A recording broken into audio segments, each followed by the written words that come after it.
hari ini kan segala sesuatu yang kecil terjadi diasumsikan itu menjadi dasar bahwa Indonesia tidak baik-baik Karena aja. tidak paham kan, tidak paham kebanyakan ngomong.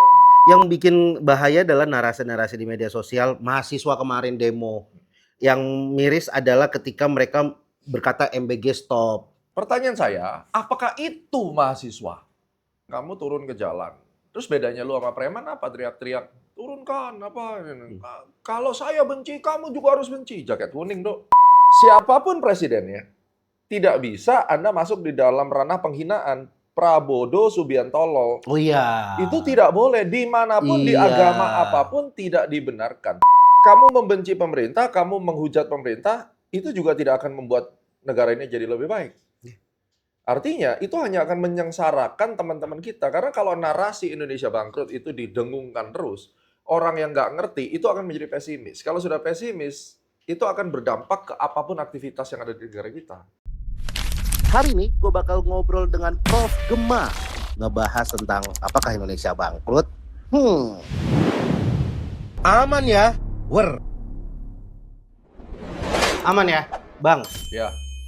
Di saat orang lain bilang Indonesia bangkrut, Bang Gema yang bilang enggak. Kenapa? Kenapa menjadi orang yang sangat positif? Aku pernah lihat potongan video gitu. Karena gue udah ngelaluin yang hal-hal negatif sebenarnya. Oke. Tahun 98 kan waktu Ya. gue masih kecil ya, SMP. Terus 2008 tuh udah masuk pasar modal. Oke. 2011 itu krisis Timur Tengah, 13, 15 itu krisis ada US tapering dan seterusnya. Terus COVID yang paling parah kan, Ya, kita nggak bangkrut kan gitu loh. Jadi atas dasar apa lu ngomong bangkrut gitu. Walaupun hari ini orang melihatnya bahwa udah PHK udah di mana-mana. Terus Di mana? PHK-nya di mana? PHK tuh beberapa kantor, bahkan yang diambil adalah siapa yang investor nggak jadi masuk, tapi akhirnya ditahan lagi sama Dasko kan? Ya artinya gini, kata-kata di mana-mana ini bahaya. Oke, Ya kan? menarik ya, oke. Di mana-mana ini orang yang nggak ngerti, cuma terima clickbait lalu disebarkan ke warung-warung kopi tetangga, tongkrongan seakan-akan dia paling ngerti jadi bahan pembicaraan. Akhirnya diamplifikasi dari kampung ke kampung, dari RW ke RW, ya kan, tongkrongan malam, akhirnya jadi sebuah kebenaran. Padahal di mana-mana. Coba mana gitu loh, di mana coba? Pengangguran, PHK yang sangat masif misalnya kan. Katanya Tokopedia sama TikTok tuh katanya mau mem-PHK karyawannya. Ya, sobat kalau dia mem-PHK ya PHK aja kan. Tapi Tidak berpengaruh apa-apa. Bukan berarti negara ini bangkrut itu loh. Nah itu tuh menarik tuh. Hari ini kan segala sesuatu yang kecil terjadi diasumsikan itu menjadi dasar bahwa Indonesia tidak baik-baik aja. Karena tidak paham kan, tidak paham kebanyakan ngomong gitu loh. Dolar. Ada yang bakal memprediksi, orangnya udah datang ke sini juga, dolar akan nembus 25.000 ini, wah ini udah Indonesia gelap. Ya prediksi nggak apa-apa. Terus kalau salah gimana kan itu tanggung jawabnya. Ya. Prediksi itu dua, mau cari popularitas supaya heboh, banyak follower gitu influencernya, atau ya lu mau prediksi yang wajar-wajar yang bisa dipertanggungjawabkan. Bu Sri Mulyani 3 tahun yang lalu bilang rupiah akan ke 20.000. Bu Sri Mulyani itu. Sudah ngomong duluan? Sudah ngomong. Ya udah kan. Nah kalau Asron Aji kan dari dulu 16.800 kena, 17.200 kena, betul. 18.220 kena. Betul. Ya kan next gua kan 18.775. Ya. Tapi kan yang perjalanannya kan nggak langsung begini, nanti ada naik turunnya. Turunnya itu nanti akan ketemu di 17.600-an sekian, terus nanti naik lagi. Jadi kita lihatlah 18.775 dulu deh gitu. Mungkin ke sana. Gitu. Itu kira-kira ya tahun inilah harus. Tahun ini tuh maksudnya kalau ancamannya lanjut ya kurang lebih gambarnya situ. Ke 25.000 pun mungkin kan gitu kan. Karena memang grafiknya terhadap Singapura dolar kan juga terus kayak begitu kan. Ya itu memang problem. Indonesia memang nggak cuma rupiahnya, paspornya pun juga lemah kan gitu. Iya. Yang bikin bahaya adalah narasi-narasi di media sosial. Mahasiswa kemarin demo. Yang miris adalah ketika mereka berkata MBG stop. Karena ini mempengaruhi di fiskal kita. Terus cuman di satu sisi aku pernah lihat podcast bareng sama Mas Dery. Bahwa itu bukan mahasiswa itu. Ya. Dasarnya apa? Dasarnya adalah mahasiswa. Nah ini menarik saya bahas di sini. Secara harfiah mahasiswa itu kan belajar. Ya. Kita ngomong profesi mahasiswa dulu. Betul. Profesi mahasiswa. Belajar, meneliti, berakal sehat, ya kan, pintar gitu ya. Jadi bisa meneliti dengan fair. Itu mahasiswa. Menyampaikan aspirasi dengan benar. Itu mahasiswa. Yang di jalan turun itu, kalau kita lihat dia bilang MBG begini begitu. Kajian lu mana? Betul. Komplain gini-gini, referensinya apa? Film Pesta Babi. Ah, itu dia. Iya toh? Ya. Pertanyaan saya, apakah itu mahasiswa? Memang status lu mahasiswa. Tapi yang saya bicara itu bukan karena via kamu mahasiswa. Kamu itu benar-benar sudah mencerminkan seorang mahasiswa nggak? Adalah manusia yang belajar di perguruan tinggi. Terus apa bedanya kamu sama orang yang nggak sekolah? Kalau sekedar hanya, oh di sana itu hutan di bawah, dasarnya apa? Film Pesta Babi. Ya kalau gitu itu yang orang bilang, di sana ada loh Tyrannosaurus, dasar apa? Film Jurassic Park.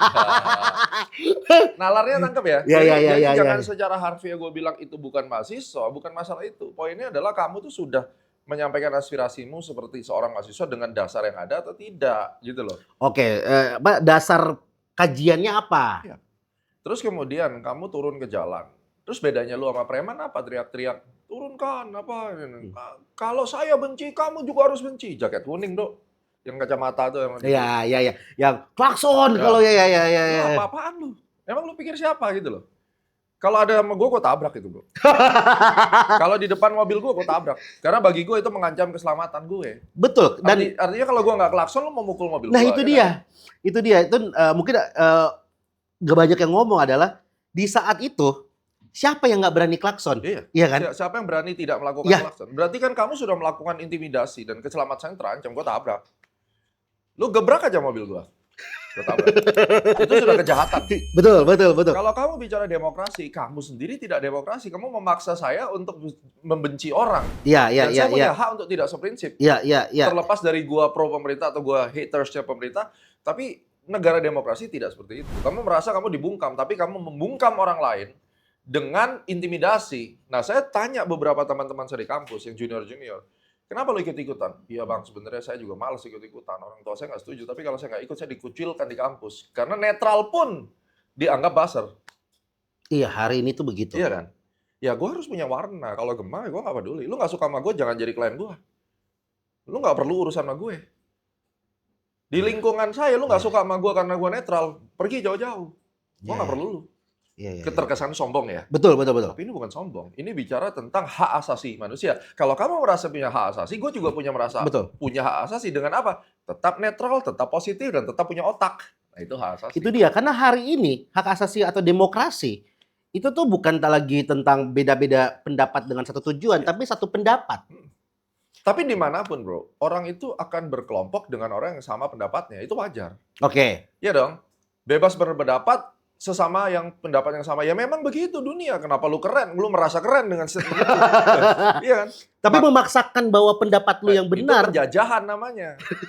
Kalau masalah, oh ya bebas berpendapat dengan yang sependapat. Itulah ada partai politik kan. Partai Gerindra sama PDI berbeda pendapat. Makanya mereka punya kubu. Dari zaman dulu, Kung Fu Master ada aliran Butong Pai, Shaolin, aliran Kaipang. Ya karena memang aliran bela diri beda-beda. Ada karate, taekwondo itu kan adalah ya karena beda gitu. Ya nggak apa-apa.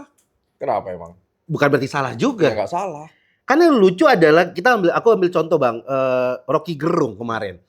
Pada saat beres demo, Rocky Gerung ngomong bahwa mahasiswa UGM, ketua BEM Tio itu tuh tidak menyampaikan kritiknya dengan benar. Ya bodoh kan kata dia, downgrade kan. Downgrade kan. Di situ kita melihat orang yang dulu memuji-muji Rocky Gerung sekarang menjadi orang yang memaki-maki Rocky Gerung. Wah cair nih segala macam. Karena gini, Rocky Gerung itu saya sangat apresiasi dia. Betul. Sama. Kenapa gue apresiasi? Kenapa tuh bang? Lu jadi tukang rewel sama pemerintah konsisten, nah itu gue apresiasi. Dari dulu sampai sekarang, kapanpun Rocky Gerung terkenal adalah tukang nyacatin pemerintah. Dan dia konsisten dengan stylenya dia. Tapi dengan dia mengomentari tentang Tio dan UGM, gue menyadari bahwa Rocky Gerung adalah manusia yang punya nurani. Betul. Karena siapapun yang setuju dengan perilakunya kasus pembubaran diskusi UGM dan termasuk si oknum mantan ketua BEM Tio itu, siapapun yang setuju sama dia, something wrong dengan otaknya. Something wrong dengan nuraninya. Karena siapapun presidennya, tidak bisa Anda masuk di dalam ranah penghinaan. Prabowo Subiantolo. Oh iya. Itu tidak boleh. Dimanapun, di agama apapun tidak dibenarkan. Anda Muslim? Aku Kristen, kebetulan. Kita sama-sama Kristen. Tanya teman-teman yang Muslim. Pernah nggak ajaran agama atau bahkan Nabi yang mulia itu saja, yang suci itu, Nabi Muhammad pun tidak akan pernah mengajarkan membenci musuhnya seperti itu. Betul ya? Di dalam kekristenan juga sama kan? Betul. Sama. Jadi kamu mau pakai landasan dasar apapun, tidak bisa dibenarkan. Lalu Rocky Gerung bersuara dong. Yes. Kalau kamu sekarang menyalahkan Rocky Gerung, itu fix Rocky Gerung punya nurani dan kamu memang seperti binatang, kan gitu aja. Nah, kenapa hari ini mengkritik dengan kasar menjadi suatu hal yang keren? Pingin populer. Kan gitu. Dan kemudian diberikan tempat dan ruang oleh media. Coba kalau di cancel culture sama media, siapa yang berani? Hari ini saya menebar positivity diberikan tempat oleh teman-teman. Ya. Saya berterima kasih. Kenapa? Ya, Karena ya. teman-teman mulai sadar bahwa di dalam negara ini, kamu membenci pemerintah, kamu menghujat pemerintah, itu juga tidak akan membuat negara ini jadi lebih baik. Artinya, itu hanya akan menyengsarakan teman-teman kita. Karena kalau narasi Indonesia bangkrut itu didengungkan terus, orang yang nggak ngerti itu akan menjadi pesimis. Kalau sudah pesimis, itu akan berdampak ke apapun aktivitas yang ada di negara kita. Termasuk market. Termasuk market. Nah, ini terlepas dari masalah market. Market itu adalah ajang tempat untuk cari duit. Jadi orang-orang pemain-pemain gede ya kadang ngancurin market dengan segala cara untuk dia bisa serok bawah. Sebenarnya kan itu konsepnya. Dari zaman Oh iya, dulu sisil aja. begitu. Iya. kan? Itu Iya, urusan iya. duit. Iya. Tetapi yang lebih fatalnya adalah bagaimana satu generasi bisa hangus semuanya kalau penggiringan narasi sesat ini terus dilakukan. Tidak ada positivity, ada influencer-influencer yang udah senior akademisi, tiap hari nyacatin pemerintah dengan bilang Indonesia bangkrut, jelek, gelap, dan seterusnya. Tiap hari. Termasuk Anda nanya ke saya tadi, makanya gue langsung stop. Di mana-mana kan gitu. Iya. Saya menganggap Anda awam gitu Iya, ya. oke. Langsung gue highlight di mana-mana. Mana kan gitu. Iya. Tunjukkan ke saya bahwa kita ini sekarang dalam kondisi yang ekstrim, semuanya memphk. Iya. Semuanya kan. Kesakannya di mana-mana itu kan konotasinya kayak ini udah kayak Armageddon banget semua. Armageddon aku. Iya kan? Relate lagi Armageddon. Ya, Tapi faktanya nanti bulan September ini iPhone akan rilis iPhone 18 toh. Nah, kita lihat lakunya berapa. Gua nggak bisa bro cari iPhone di Indonesia fully book. Lu bullshit kan kalau bilang ada duit. Itu yang menarik. Hari ini dibilang bahwa kita chaos. Konser kemarin Korea habis. Aku nonton itu yang Tom Hingsu tuh. Ya, kemarin. Penuh bos. Penuh. Terus di mana chaosnya? Di mana bangkrutnya? Ya. Tapi kalau memang ke mall, misalnya ke Plaza Indonesia atau Plaza Senayan yang mahal-mahal, mereka mungkin lipstick effect tuh, istilahnya lipstick jalan untuk happy-happy, beli kopi 1, 2, nongkrong di situ 3 jam, 4 jam untuk menyenangkan hati. Ya memang itu terjadi. Okay. Tapi bukan berarti ekonomi kita tidak dalam tekanan, ekonomi kita under pressure. Betul. Tapi bukan bangkrut. Ya. Itu yang saya tidak setuju. Atas dasar apa kamu bilang bangkrut? Oh, nantinya akan bangkrut. Gue juga bisa bilang nantinya Indonesia akan lebih kaya dari China. Namanya juga asumsi ya. Nantinya. Nah, kalau sama-sama berasumsi, kenapa lu asumsinya selalu yang negatif? Berarti ada something wrong dengan otak lu. Dan hari ini algoritma memberikan ruang itu. Iya kan? Media kan? Media. Iya, betul. Sekarang kita hidup namanya asumsi itu bisa baik, bisa buruk. Ya. Kalau gue lebih baik berasumsi yang baik. Karena I'm positive guy. Karena positif, aku bisa menarik law of attraction, energi yang positif. Lah kalau kamu tiap hari menebar dan berpikir negatif, yang kamu tarik itu semua penyakit, semua kesialan itu ketarik. Coba, yang percaya law of attraction pasti kan gitu. Tiap kali kamu benci sama orang, tiap hari lu benci sama orang, tiap hari kamu iri, dengki. Yang kamu tarik itu kesialan, energi negatif, sakit, miskin, itu semua ketarik. Rezeki itu nggak bakal datang, bro. Jadi kalau misalnya lu bernegatif thinking, berpositif thinking juga tidak merubah negara, kenapa lu harus pilih yang negatif? Kan yang rugi ujung-ujungnya siapa? Ya dia sendiri toh. Ya kita ngomongin diri sendiri ya, Makanya di podcastnya Bang Densu kan saya bilang, bagi gua udah nggak punya harapan ke negara ini. Hopeless gua bilang. Konteksnya apa? Konteksnya melihat sumber daya manusia yang menjadi pemimpin yang korupsi itu, dan dari dulu sampai sekarang tetap sama. Ya. Dan sekarang Pak Prabowo lebih tegas lagi nangkepin kan makin ke-expose kan gitu. Ya. Kalau dulu nggak ke-expose karena memang tidak ditegaskan. Betul. Bagi gue ya hopeless. Karena kita lihat tuh bottom up. Selama kamu masyarakat tidak merubah culture hidupnya, nanti waktu dapat kesempatan naik ke atas ya lu akan melakukan hal yang gila itu. Terus kita, ya udah, gue apatis aja. Selama paspor gue hijau, ya aku berkontribusi sebisanya, tapi yang jelas setiap yang kulakukan adalah untuk kepentinganku. Jadi yang kita pikirkan adalah diri kita. Ya kan yang diteriakan mereka adalah keadilan untuk saya, makan untuk saya. Pada dasarnya mereka kan juga egois. Betul, karena bagi hari ini aku melihatnya adalah kata adil itu adalah ketika porsi makan kita tidak berkurang. Iya. Adil itu adalah ketika perutmu, kepentinganmu dipenuhin. Masalah orang nggak bisa makan, ya Ya, gue makan dulu. ya itu adil versi mereka. Ya. Keadilan sesuai kebenaran universal kan tidak seperti itu. Betul. Keadilan bagi seluruh rakyat Indonesia tidak seperti itu. Ketika MBG diprotes, Nah, menarik. ya kan? Menarik. Yang protes adalah orang yang tidak dapat bagian. Tapi bagaimana dengan petani-petani yang akhirnya bisa dibeli pemerintah barangnya dan dia bisa terhindar dari tengkulak jahat? Ya. Pasti kalau ditanya, barang gue bisa jual lebih mahal. Yes. Bagi dia, pemerintah adil. Bagi yang demo-demo itu yang dibayar. Karena, sorry ngomong nih, di Konoha itu ya, Ya, di di demo Konoha. dibayar. Betul. Dibayar dia. Dan bagi mereka, ya Itu bayar bisa seyakin itu dari mana, Bang? cari aja di Google demo yang ada di Konoha itu, ya. Berapa persen yang bayaran? Kan ada di Google, bukan? Iya. Ada kan? Berarti kan ada evidence, ada kejadian bahwa ada pasukan nasi bungkus. Kan itu aja. Kalau nasi bungkus aku percaya. Ya, kan dibayar juga. Kan menerima gratifikasi untuk melakukan demo. Betul. Berarti menjadi profesi dong. Betul. Nah, berarti untuk orang-orang ini, ya mereka dapat titipan untuk mengatakan MBG itu jelek misalnya. Ya memang jelek. Tata kelolanya. Betul, setuju. Tapi apakah MBG ini tidak berdampak untuk orang-orang yang di petani, peternak? Berdampak nggak? Berdampak. Nah, bagi mereka MBG jelek, bagi petani MBG bagus, terus keadilan itu yang mana? Konteksnya ini keadilan ya? Iya. Jadi kalau contoh segini, kamu Kristen, saya Kristen. Tuhan kita sama, katakan Tuhan Yesus ya. Betul. Kita berantem nih, Bro. Ya. Malam kita berdoa, ya Tuhan bunuhlah dia. Ya Tuhan bunuhlah dia. Ya kan? Terus Tuhan ngabulin yang mana? Terus Tuhan ngabulin doa saya. Iya. Ya kan? Iya. Lu merasa Tuhan nggak adil? Betul. Jadi keadilan itu yang seperti apa? Betul. Silakan dijawab. Nah. Betul. Karena hari ini, ya tadi dibilang, adil itu ketika gue bisa makan. Contoh bahwa MBG, kita harus tekanin bahwa apakah prosedurnya pelaksanaannya sudah benar? Tidak. Ya buktinya akhirnya penjara. Penjara. Ya kan? Betul. Ada evaluasi. Tapi kan program ini bisa nyentuh langsung ke bawah. Betul. Yang lucu adalah kemarin ada potongan video bahwa orang-orang di pasar, pedagang-pedagang di pasar yang happy karena MBG stop karena harga turun. Iya. Tapi kan sisi lain bahwa ya pemerintah langsung kan membeli ke petaninya itu. Makanya yang rugi dia. Iya. Nah kalau elunya turun tapi petaninya nggak bisa jualan juga. Buat dia nggak adil. Buat ini adil. Itulah keadilan bagi seluruh masyarakat Indonesia, bukan keadilan bagi golongan. Ya. Fakta yang tidak bisa diterima karena menyakitkan. Kalau MBG itu sasarannya adalah orang-orang yang kerja di SCBD, kayaknya akan baik-baik aja deh. Iya. Misalnya semua kantor dikasih makan siang. Makan siang. BPJS, wah aman segala macam. Bukan stunting supaya otaknya waras. Waras ya. Setiap meja ada kopi.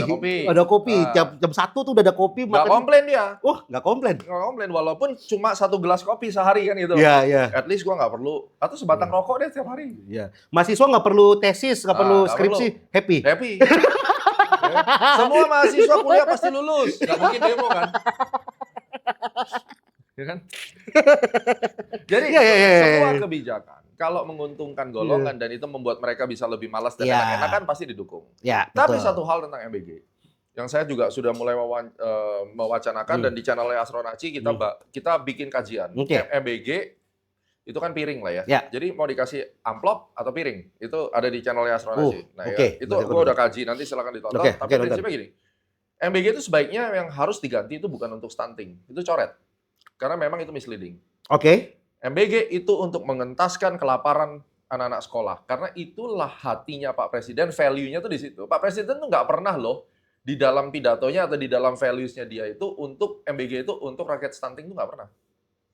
Semuanya konsepnya Pak Prabowo itu ngikut mertuanya. Mertuanya itu zaman dulu pingin rakyatnya itu bisa makan, makanya dia bikin swasembada pangan.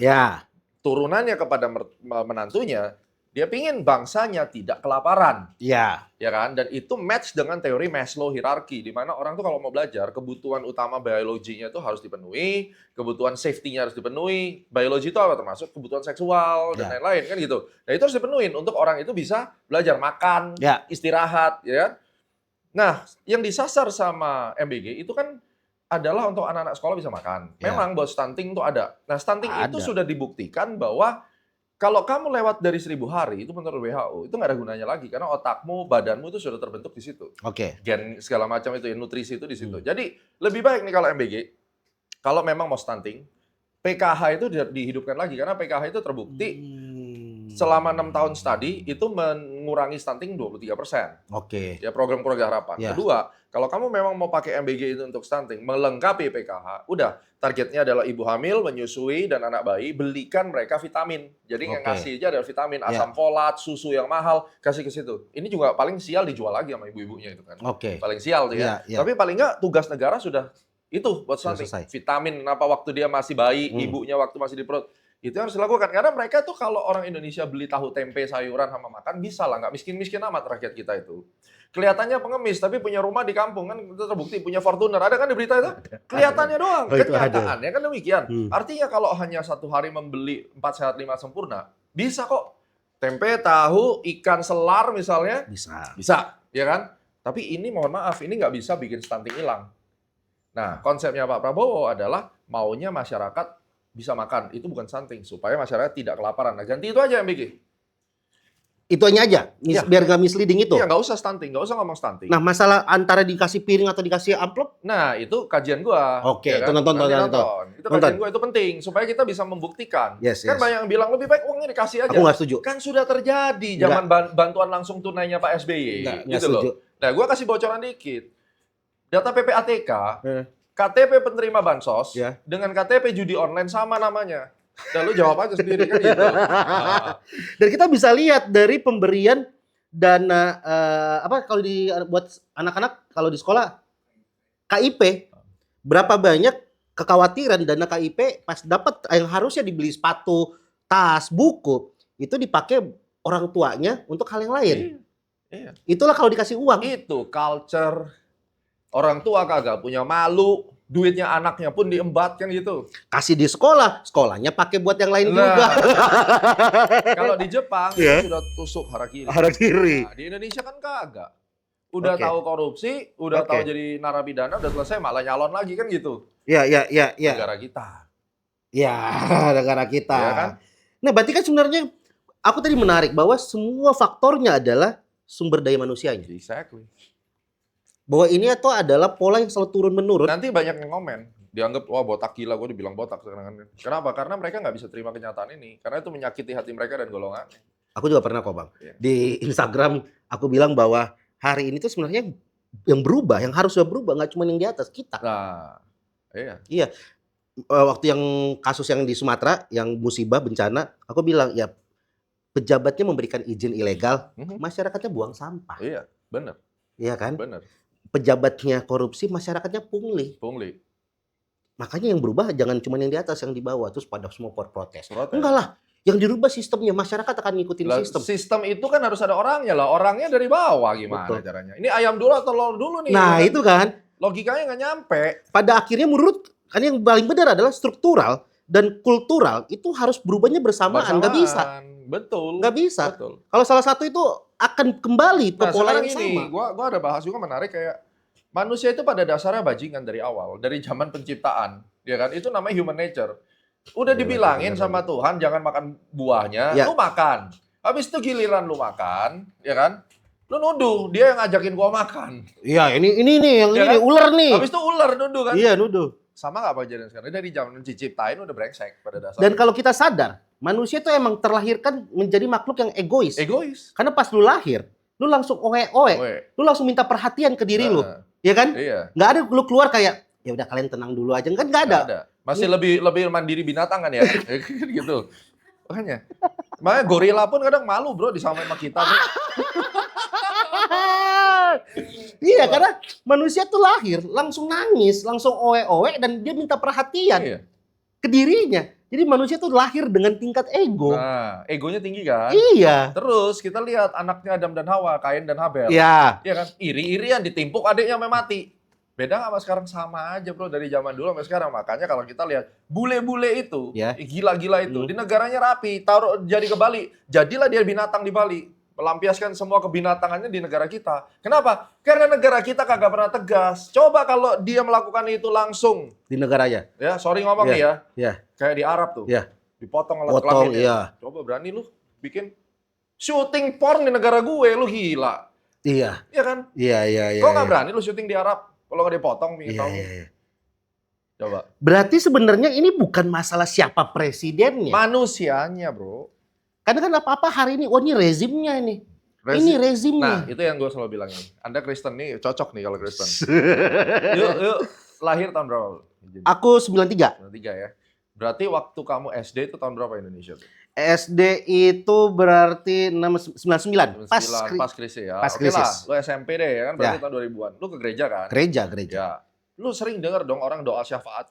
Ya Tuhan, Tuhan Yesus tolonglah bangsa ini. Bangsa ini sedang dalam kondisi yang tidak baik-baik dari tahun 2000 sampai sekarang tidak baik terus doa pendeta ini kan.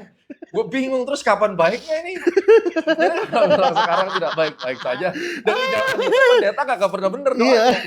Kagak pernah bener doanya.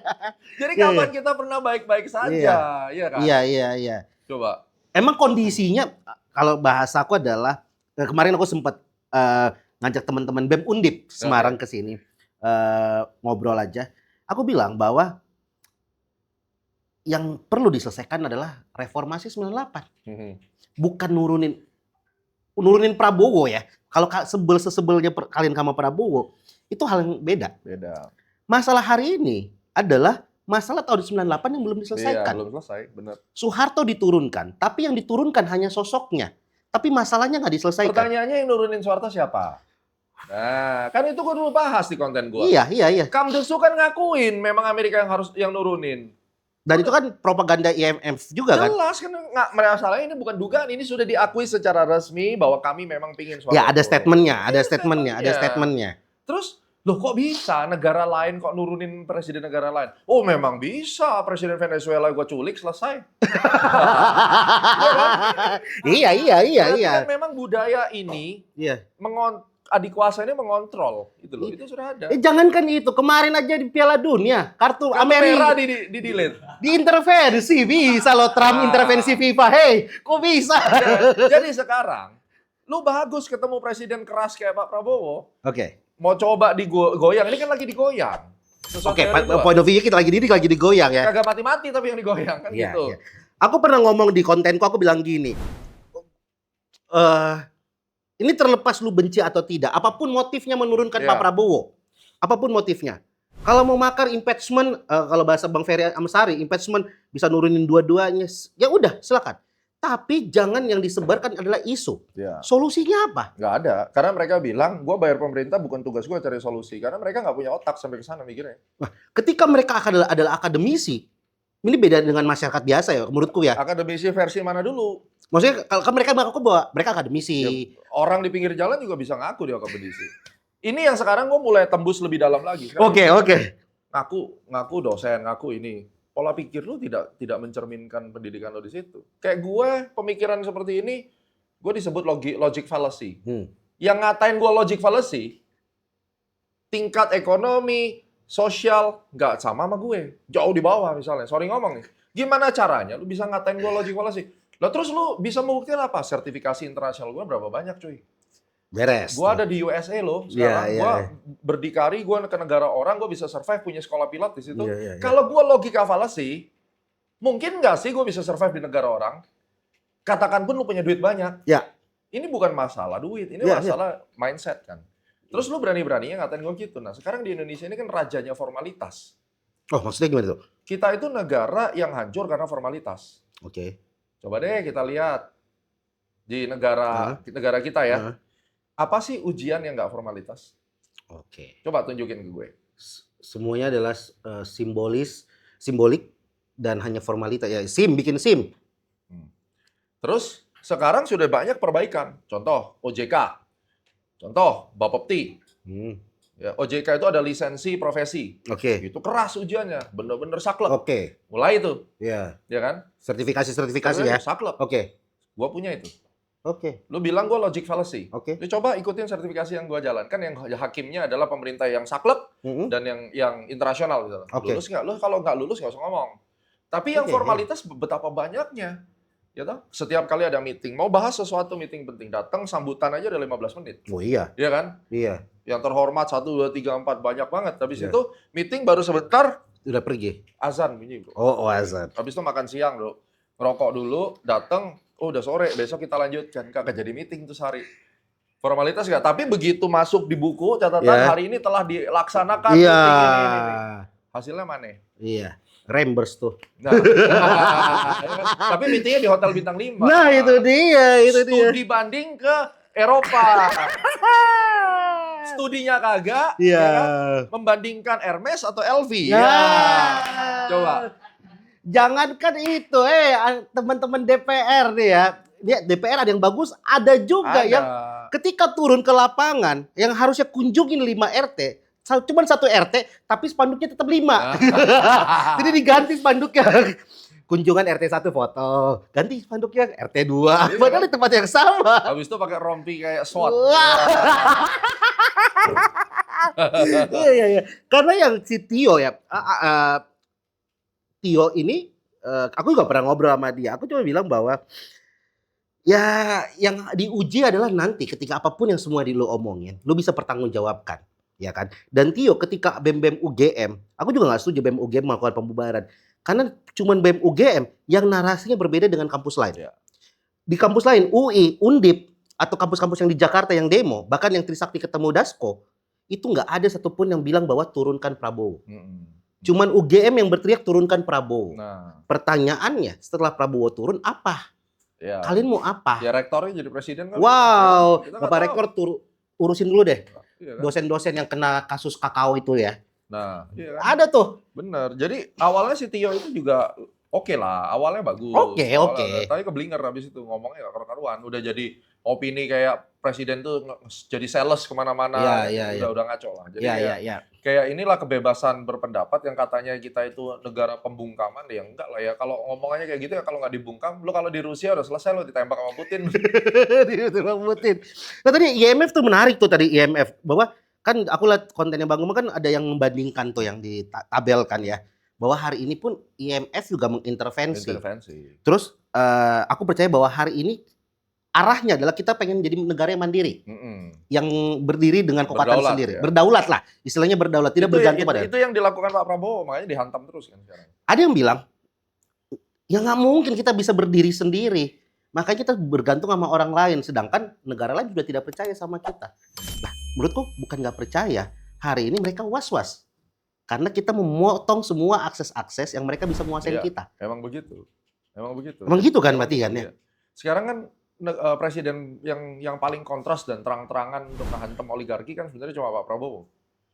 Karena lebih kayaan dia daripada oligarkinya kan betul, gitu. Ini yang betul, menarik. Jadi orang jadi presiden itu dimulai dari bawah, nggak punya terlalu kaya, jadi presiden jadi kaya kan gitu. Mana kan begitu. Harus di Indo dimanapun lah. Iya. Tapi Pak Prabowo ini waktu jadi presiden udah kaya bro, masalahnya. Udah kaya duluan. Jadi dia ini menurut pendapat keyakinan saya adalah jadi presiden itu untuk melampiaskan hobinya aja. Jadi melampiaskan impiannya untuk membawa Indonesia ini sesuai dengan imajinasinya dia. Negara ini adalah negara yang berdaulat, punya keberanian untuk mempertahankan identitasnya. Itulah imajinasinya beliau. Bukan masalah duit lagi, makanya dihantamin semua sama dia. Betul, untuk usia Pak Prabowo yang 70, waktu zaman pemilu aku bilang bahwa satu-satunya presiden yang kayaknya tidak punya kepentingan apa-apa. Iya, cuma dia. Iya. Benar. Karena harusnya untuk usia 70-75 ya, dan punya, bagi orang yang sudah punya kuda di rumah. Iya, itu udah something deh. Menurutnya kayak ongkang-ongkang kaki deh. Emang ongkang-ongkang kaki. Gue tanya beberapa teman, bapak tuh santai di rumah. Dia mikirin, besok nih Indonesia harus gimana ya? Besok apa yang harus gue lakukan? Ini kurang ajar nih. Kita di under invoicing nih. Itu dendam pribadi itu.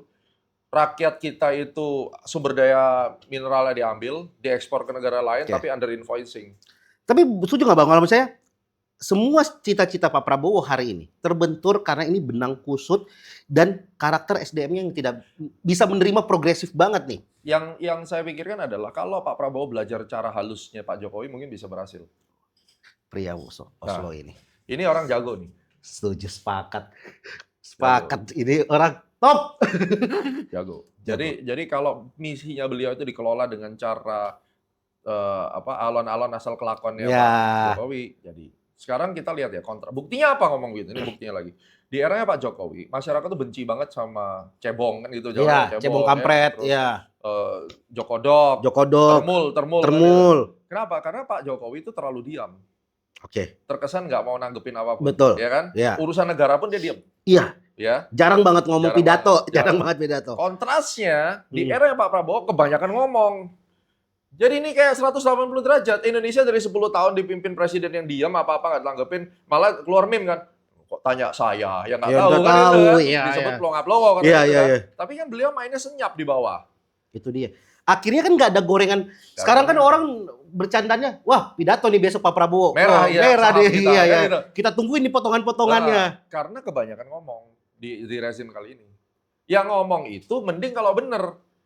Oh, semuanya buruk, Bang. Gue ambil satu contoh yang menarik. Lu belum pernah kena begal kan? Jangan sampai. Amit-amit, Bang. Sekarang kalau lu kena begal, lu lempar batu, begalnya mati, lu Wah, masuk itu ya, penjara. ya, Itu ya, satu ya, tuh. ya. Akhirnya polisi bilang, ya udah kalau gitu begal tembak mati aja. Setuju dong? Setuju. Menteri HAM-nya bilang itu melanggar HAM, jangan begal tembak mati, kan ada tuh. Oh iya. Terus Iya. gimana ceritanya? Ya kan? Jujur sih Bang, aku tidak menganggap dia Menteri HAM sih Bang Nah. sekarang. Iya, makanya kan sekarang itu terjadi. Iya. Terus kedua, zaman awal gue mulai protes kesembarangan ngomongannya pemerintahan menteri-menterinya Pak Prabowo itu ketika Noel tuh ngomong. Itu gue langsung, dang. Kan lagi ada hashtag kabur aja dulu, ingat? Ya, ya, ya, ya. Apa Noel bilang? Wakil tenaga kerja. Ya. Ya udah kabur aja. Arogan sekali kau. Ya. Ya kan? Kau pikir kau apaan gitu Ya, loh. ya. Presidenmu aja tidak begitu kok, kamu yang baru wamen loh. Baru wamen. Itu adalah blunder pertama kementeriannya Pak Prabowo. Ya, betul. Itu awal tuh. Ya. Sejak saat itu mulai berkembang evolusi Pak blundernya. Semua kementerian Oh, ngomong. kirain memperbaiki. Iya, ini evolusi. Evolusi blundernya. Iya kan? Tapi berarti Abang termasuk yang juga sepakat bahwa hari ini komunikasinya sangat buruk. Hancur bukan buruk lagi. Itu yang saya sampaikan ke MPR. Dr. Ibas kan catat Iya. yang saya diundang MPR catat salah satunya adalah tata Komunikasi. kelola negara yang tidak holistik. Ya. Setiap kementerian Holistik, punya benar. ego sektoral Betul, tanpa dua. memikirkan masyarakatnya, Iya, ya kan? yes, setuju. Sebagai contoh artinya apa? Kementerian Keuangan dikasih target. Iya. Ya udah hantam aja pajaknya. Kementerian Perdagangan ada target, hantam aja kebijakannya. Apakah mereka sebagai birokrasi saling sinergi dan Enggak. memikirkan? Tidak. Enggak ya. Itulah ego sektoral. Ego sektoral. Kedua, Oke, setuju. komunikasi. Udahlah bikin menteri penerangan kayak zaman dulu ada Pak Harmoko. Tapi kan kita udah punya Bakom. Iya, Bakomnya kan sekarang tetap dicap sebagai buser. Kan gitu. Karena apa? Belum menunjukkan Kualitas. keadilan di tengahnya. Berada di tengah ini. Nah, belum menunjukkan prestasinya, ya tunjukkan. Gitu loh. Iya, Nah, iya. kenapa saya bicara begitu? Saya ini buat audiensnya Abang nih ya. Ya. Banyak orang bilang, Gema mau ngincar komisaris, Gema mau ngincar jabatan di mana-mana. Gue 2022 sampai 2025 gue di kantor staf presiden, bro. Gue penasihat senior kepala staf presiden. Nah. Jadi gue sudah pernah di istana. Yang saya suarakan ini pun sama konsisten setiap kali kita meeting ya. Ini yang gue sampaikan di istana. Ini nggak bener loh. Ini harusnya seperti ini. Komunikasinya. Komunikasi. Dan makanya dulu waktu saya masuk KSP itu Pak Muldoko punya program namanya KSP mendengar. Ya. Kalau sekarang Pak Dudung KSP mendekat. Ya. Kan ya. gitu. Nah Ya. dulu itu ya KSP mendengar. Terus nanti di troubleshoot. Ya, Jadi ya. kalau tadi pembicaraan konteksnya adalah benang kusut, emang kusut. Iya benar ya. Ya kan? Nah Ya. lebih kusutnya lagi, Pak Prabowo tidak pakai cara Pak Jokowi, makan cara hantam aja pokoknya oligarki disikat langsung, jebret. Iya. Nah, Karena kan kalau kita benerin lurusin benang kusut, kita paksa tarik sakit kan tangan kan. Sakit. Nah, ini yang jadi masalah sekarang. Tapi kalau diurai senyap, nggak usah banyak ngomong, iya. ya kan? Pasti hasilnya landingnya lebih smooth gitu loh. Iya. Nah, IMF sendiri, aku pengen ngobrol sama Pak Purbaya dan hari ini semua kan mata tertuju pada beliau gitu loh. Terus kemarin di Densu juga jadi bahan gorengan ketika ngomong Pak Presiden tuh Pak Prabowo tuh pinter banget detail. Bang Densu iseng nanya, kalau pinter kenapa dikadal-kadalin Dadan? Ya kan? Hari ini orang nggak yakin sama Pak Purbaya. Dari abang sendiri melihatnya bahwa ini ada emang tekanannya beda.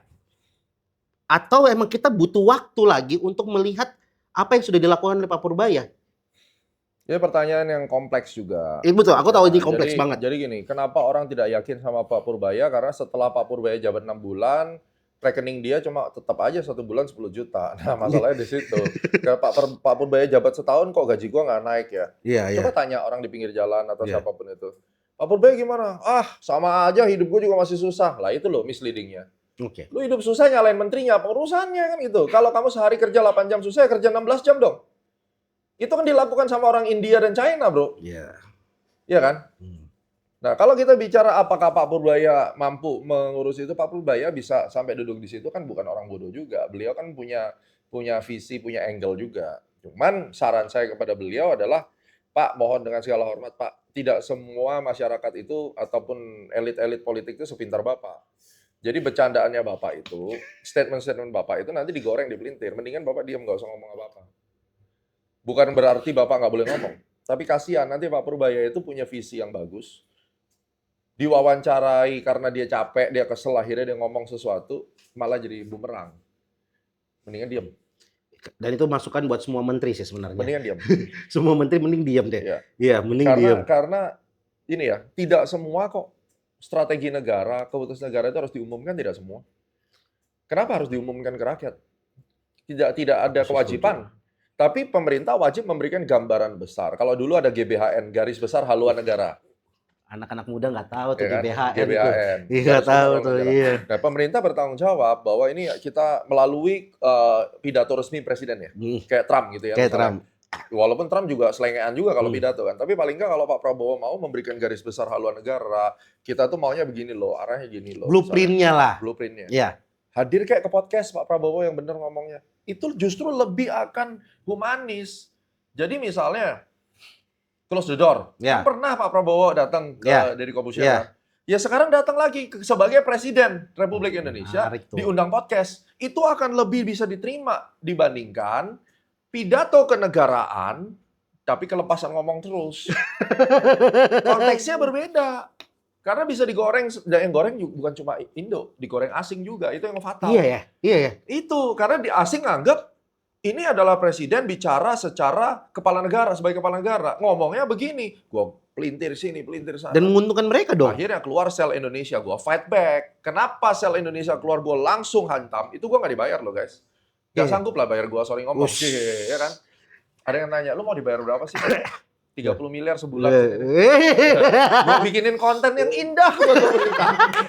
30 miliar sebulan. Iya, masuk tuh 30 miliar. Ya kan? Mau bayar berapa ya gitu. Nah, kenapa saya kemarin bikin konten Untold Story 2 yang membongkar tentang Singapura? Karena kau sudah kurang ajar. Kebebasan media internasional kau langgar. Straits Times. Ya. Si George itu yang K2 Investment itu. Ya. Tidak pernah dia sekalipun mengatakan sell Indonesia, tetapi dia mengatakan sebagai kapasitas dia sebagai fund manager, gua nggak suka Indonesia, itu wajar. Di dunia investment aku nggak suka Thailand, aku nggak suka ini, wajar. Ya. Tapi kau yang labelin tanda kutip sell Indonesia, itu berarti media nge-framing negara ini. Dan itu punya kepentingan. Ya gua hantam balik.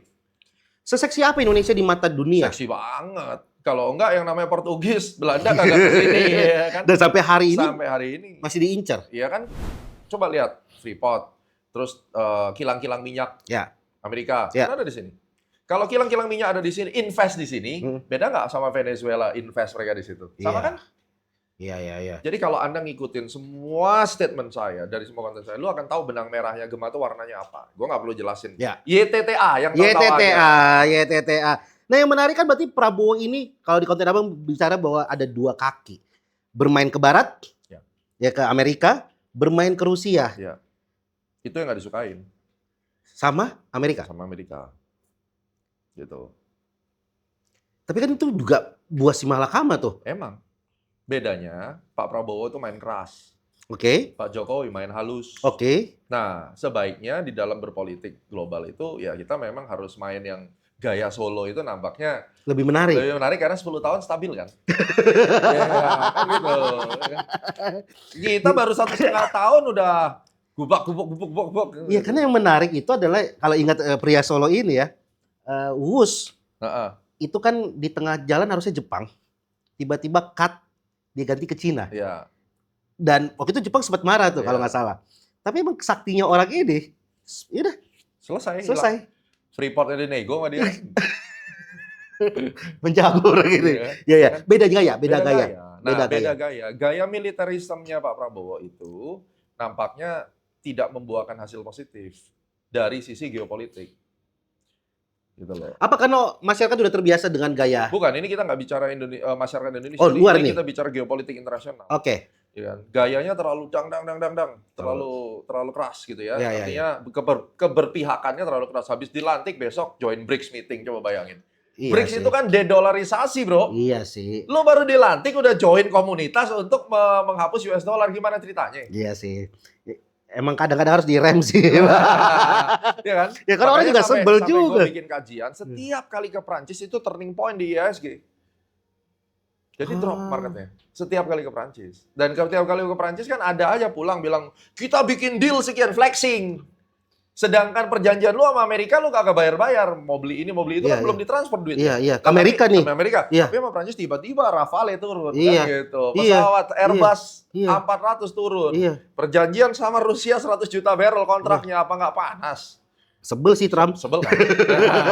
Sebel Sementara sih. lu udah gua diskon ya, tarif war lu cuma 19%. Iya. Kan diancam nih, lu coba join BRICS, lu lakuin, gua tambahin semua negara yang BRICS tambah 10% tarifnya. Iya. Berak kita, bro. Dan tetap masuk. Iya kan? Tetap masuk. Berarti ngeyel nggak? Iya, iya. Stubborn nggak presiden? Iya, iya. Demi siapa? Demi imajinasinya dia, negara NKRI harus berdaulat. Nah, salah nggak? Antek asing, pergi kan gitu. Salah nggak? I Kita don't lihat. know. Kita lihat. Bagi saya, ya itulah supposedly seorang presiden harus seperti itu, menjaga kedaulatan negara toh. Punya visi. Iya kan? Ya itu memang sudah seperti itu layaknya. Tapi ada nggak cara lain yang lebih senyap? Ya usah ada.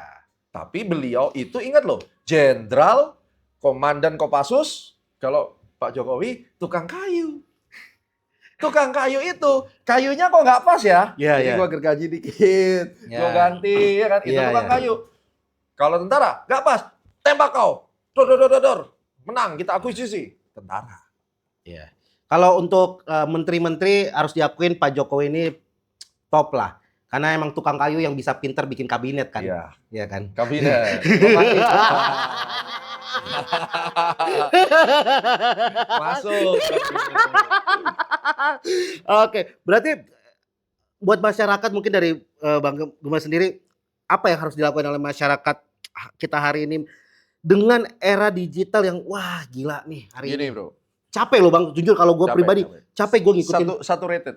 Jadi Iya. kan kita kan stres ya ngeliat Stres, media gue sekarang. stres gue. Orang tuh mau Instagram itu kalau bisa ada cewek cakep kita lihat. Gitu. Ini kagak Instagram tiap hari ribut aja Ribut polarisasi. terus, iya. Aduh. Nah, kalau saran gue buat masyarakat, gini loh. Lu coba sering-sering ke ATM. Ya. Itu bisa membuat Anda sadar. Lu sering-sering ke ATM, berapa digit duit lu di ATM itu dulu. Ya kan? Kalau digit lu itu Ya. belum nyampe 1 miliar, Ya. udah deh, lu nggak usah banyak berisik. Tingkatkan kompetensimu, skillmu, mau presiden macam gimana, YouTube itu masih gratis untuk belajar. Oh iya lagi. Nonton channel ini, nonton Ya, channel gue, betul. ya kan? Lu suka apa hobinya, suka masak, ayo belajar masak. Nanti kalau sudah jago masak, masakannya enak, buka warung. Karena di Indonesia ini masih Ya, enak, bro. Di trotoar lu bikin tenda masih nggak diusir. Iya kan? Iya lagi. Iya lagi. Kalau masih bilang negara ini gini-gini, udah gini aja deh. Lu ke lapangan sana tuh, ya kan? Ada lahan kosong, lu dirikan tenda dulu. Jual nasi goreng di situ karena lu suka makan masak nasi goreng. Nanti ini kan paling nanti didatengin Satpol PP toh. Iya. Ya. Kita kasih uang. Ah. Iya ya. Sebenarnya kalau di Indonesia ini benar. Kalau di Indonesia tanah subur ya tanah subur. Nanam apa tumbuh. Nah, itu yang Jualan benar. apa di pinggir jalan Itu. bebas. Itu sudah. Jadi kan? Jadi. Jangan kamu ikutin saran gua daripada lu tiap hari marah-marah komen keyboard warrior. Nah. Kecuali lu memang profesi buzzer yang dibayarin untuk hate speech. Oke. Itu ada profesinya. Iya, iya. It's okay. Tapi kalau misalnya kamu nggak, kamu cuma gondok hati, ya udah, lu belajar. Lu suka masak, lu belajar masak. Ya. Lu suka kecantikan, lu belajar nyalon dari YouTube. Hmm. Terus tiap hari begitu. Nanti kamu akan lupa mau presidennya gimana, masa bodoh, sebodoh teing. Yang penting gua meningkatkan ilmu. Nanti habis Ya. itu lu di pinggir jalan tuh, dirikan tenda, ya kan? Iya. Nah, udah. iya. Lu nggak perlu sewa ruko kalau di Indonesia ini Iya, enak, iya, bro. iya. Langsung tanah orang pun bisa lu dudukin, lu jualan di situ. Kan? Bener. Diusir, lu ngomong pelanggaran HAM, padahal tanah orang lu dudukin. Kemarin tuh baru nonton semalam baru Nah, nonton Jadi, kontennya KDM. nah, iya yang KDM itu. KDM yang Iya, yang bapak tua marah-marah kan. wah sama tontonannya. Tontonannya sama. Jadi terus Ini hak rakyat. Ditanya ini tanah bapak bukan. Ya pokoknya nggak mungkin. Nah, coba. Iya, Jadi iya. pertanyaannya sebenarnya yang brengsek masyarakatnya atau pemerintah? Aduh. Nah, Iya, iya. coba ambil aja itu tanah orang lu dudukin, lu bikin tenda situ, udah gitu Iya. aja. Bahkan sebenarnya di Indonesia ini maksudnya bukan menggampangkan tapi pola-pola peluangnya ada. Contoh kayak kalau kita lihat ya cerita-cerita orang yang sukses dengan bisnisnya, ada loh orang-orang yang bekerja bisnisnya itu karena ngesap ke orang lain dulu. Iya. Kemarin tuh ada satu konten, dia tuh bikin servis AC. Dianya nggak bisa servis. Tapi karena dia ngerti promosi, dia cari klien. Dia cari orang yang bisa ngurusin AC, dia jual, di Yes. tradingin. Dia cari kliennya, dia cari orang yang bisa benerin. Nah, sekarang ini menarik sama ini ya. Iya. Nih, biar semuanya tahu Iya. betapa gampangnya cari duit di Indonesia. Iya. Lu dengan begitu aja lu bisa dapat duit ya. Dapat duit. Sekarang saya tanya, pernah tahu nggak guys di Singapura, di Ya. Amerika, untuk bisa ngesap saja kamu harus punya sertifikasi. Oh, Untuk jadi tukang kebun sama tukang pintu, tukang kayu harus sertifikasi. Mampus nggak lu? Kalau kamu coba-coba jualan, saya benerin pintu, Iya. jadi tukang kayu, tidak ada sertifikasi, lu masuk penjara bro.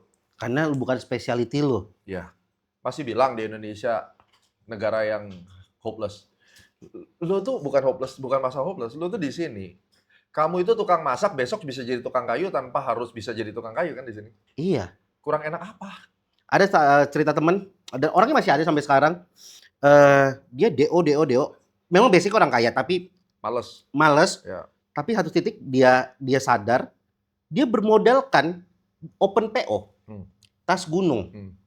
Dia nggak produksi sendiri. Dia datang ke pasar Kopo di Bandung, dia beli tas, dia jahit mereknya sendiri. Terus difoto, dijual open PO. Laku 1.000 piece. Katakan 200.000 dia untung. Iya. 200 juta hari itu dapat, Iya. ya kan? Ternyata bisa seperti itu di Indonesia. Bisa. Terus, kenapa kamu harus habiskan waktu? Bilang presiden begini, presiden begitu, pemerintah begini. Presiden manapun, kalau kau cuma duduk tiap hari ya nongkrongin TikTok, cewek joget-joget, cowok joget-joget, lu pasti miskin bro. Itu aja. Memperdebatkan alien ada atau tidak. Alien lu perdebat. Terlepas dari gua bener atau kagak. Iya. Tapi lu bisa ngabisin waktu untuk caci maki gue tentang alien. Gua makin kaya, lu makin miskin. Iya. Kenapa? Karena terima kasih lo, kamu jadi haters gue, lu kasih atensi ke gue. Iya, engagement buat kita. Yang lucu adalah tidak percaya antek asing, tapi percaya alien ada. Itu kan lucu. Dan Kok bisa? Dan yang paling lucu lagi nih ya, lu nggak percaya alien, Iya. tapi lu percaya santet, ya kan? Lu percaya pesugihan. Habis itu yang lebih parahnya, ya kan? Lu nggak percaya yang namanya pawang hujan. Iya. Percaya itu, wah. Tapi Apa tuh musrik? giliran anak lu kawin, lu panggil pawang hujan. Iya, nggak percaya pawang hujan, nggak percaya dukun, nggak percaya apa. Tapi kalau anak kecil mau gunting kuku malam-malam, jangan pamali. Ya. Kok bisa? Kok bisa? Itu tadi keadilan itu hanya untuk golongannya dia. Apa yang ada di kepikiran jadi. Ya, jadi tolong konsisten. Kalau nggak percaya antek asing, ya jangan percaya alien. Jangan percaya alien. Aduh, thank you, Bang. Terima kasih. Thank you. Next Menarik, kita ngobrol menarik. lagi ya. Ayo. Alien. Aku pengen percaya alien. Karena lucu banget ya alien nih. Oke, terima kasih buat semuanya.